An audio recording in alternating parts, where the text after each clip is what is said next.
Carole Lafont-Lavaux, je suis d'origine italienne, mais pour la troisième génération quand même.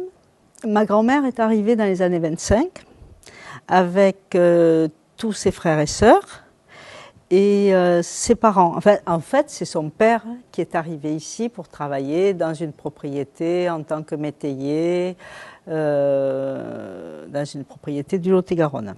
Par contre, mon grand-père, lui, a émigré à Denain, c'est dans le nord de la France. Je n'y suis jamais allée, je ne connais pas.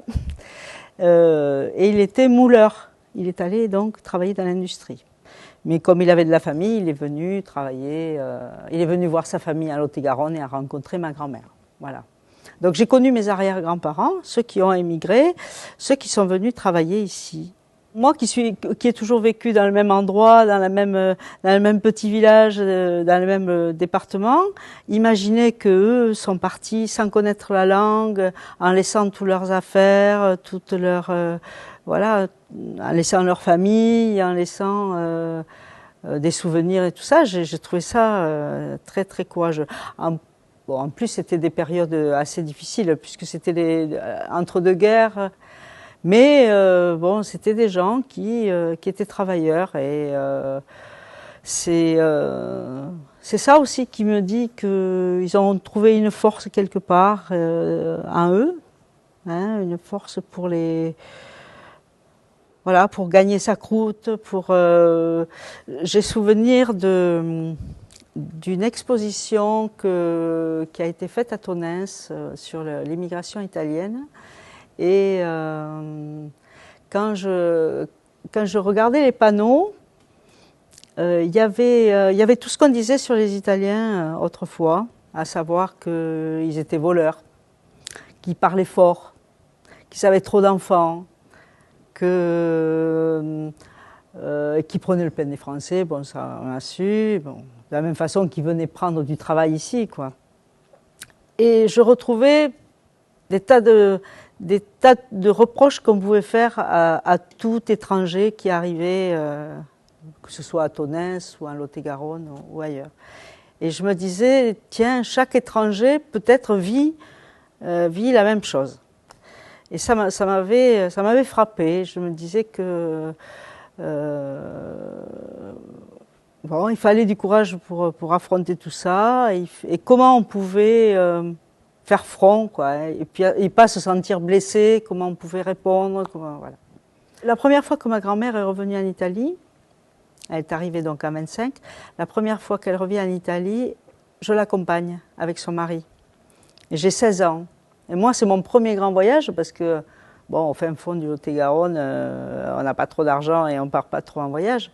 Et voilà, et je pars avec elle jusqu'à Venise et on retrouve là-bas la famille, ce qu'il en reste. Bon, il reste pas grand monde, mais et ça c'est super pour moi. C'est voilà, je sens que j'ai quelque chose à partager avec eux, quoi. C'est une partie de moi.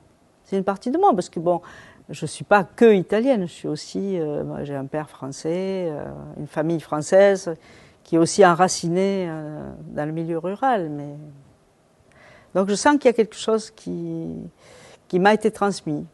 La dernière fois que j'y suis allée photographier les cimetières parce que j'ai récupéré les noms des ancêtres. Mais par contre, j'adore aller, oui, me balader comme un touriste. Voilà, j'ai découvert Rome, j'ai découvert quelques villes. Mais j'y reviendrai si je peux. Voilà, j'ai envie d'y aller. J'ai envie. Et il y a quelques années, je me suis mis à apprendre l'italien. Voilà. Parce que l'italien, c'est une musique dans ma tête. C'est des mots, et en plus, il ne parlait pas toujours l'italien, le vrai italien, il parlait le dialecte. Donc voilà, c'est une musique dans ma tête. Et là, j'avais envie, ben, voilà, de pouvoir parler, de pouvoir converser. Je ne sais pas avec qui, mais bon. Franchement, alors, je ne crois pas avoir partagé grand-chose de ça avec mon fils. J'ai qu'un enfant. Hein. Mais peut-être que lui, il m'entend parler de ça, ou il me voit faire. Voilà, il entend parler de cette famille italienne. Il sait que il connaît l'histoire de ma grand-mère. qui est son arrière-grand-mère. Donc, je ne sais pas ce qu'il en a entendu. Je ne sais pas. J'en parle pas avec lui. Alors j'ai envie de dire le partage, la solidarité, parce que la parole aussi, communiquer, essayer de, voilà, la langue, et c'est des valeurs, oui, que je continue à partager avec mes amis. Après, le travail, voilà, ouais,